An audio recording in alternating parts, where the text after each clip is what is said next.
We explain the rise of nations in Eastern Europe. Sitting as what could be seen as a buffer between the Holy Roman Empire and the Russian princes is Eastern Europe.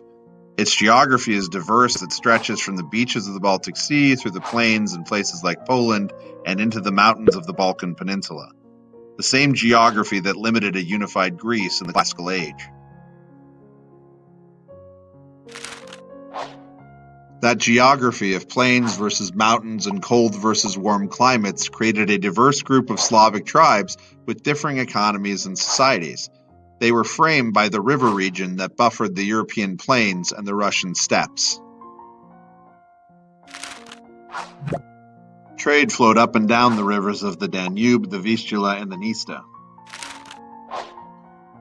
Those rivers and the connections to the Black and Baltic Sea influenced the culture of the Slavic people with the trade that came from other regions. For instance, southeastern Europe found itself connected to the Byzantine Greek Empire, its Eastern Orthodoxy, its architecture and customs, and also closely tied to Russia. Later, it connected to Islam from the invading Ottomans. The Baltic region found themselves tied closer to the West in Roman Catholicism, tied to feudalism and tied to the dream of Charlemagne. One source says Eastern Europe served as a barrier protecting Western Europe, as the mix of invaders were held in the eastern region. We mentioned more about the roots of Jewish migration into Eastern Europe in the videos on the Reformation, as they were moved from Spain and Western Europe through various anti-Semitic laws and violent policies.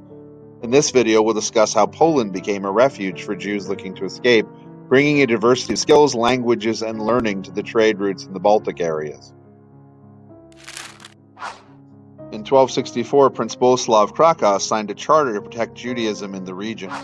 Poland had been converted to Roman Catholicism in the 900s, organized a kingdom by the thousands, and then spent a great deal of time fighting to keep that kingdom from German invasions, Mongol invasions, and Russian invasions. At one point, Poland merged its future with Lithuania, but both lacked the central authority of their neighbors. Polish nobles were allowed a veto in the national diet, so strong actions were rarely taken in Polish government.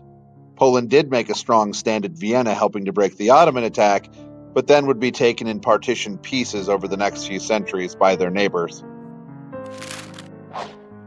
Hungary was another Slavic state that was brought into Roman Catholicism by the conversion of the Magyars in what is today Romania, Slovakia, and Croatia.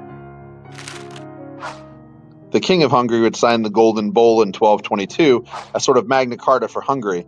They were invaded by the Mongols in 1241, which killed 50% of the population, and then the Ottomans in 1526. Another group that joined Orthodoxy were the Serbs. Even though under their leader Stefan Dusan they fought the Byzantines for control of Macedonia. Byzantine culture took off with art and Justinian's Code in Serbia. Then the Ottomans took them in 1389 and ruled for 500 years. Another kingdom that sprang from the Slavs was Great Moravia, today's Czech Republic and Slovakia, tied to the Latin Church.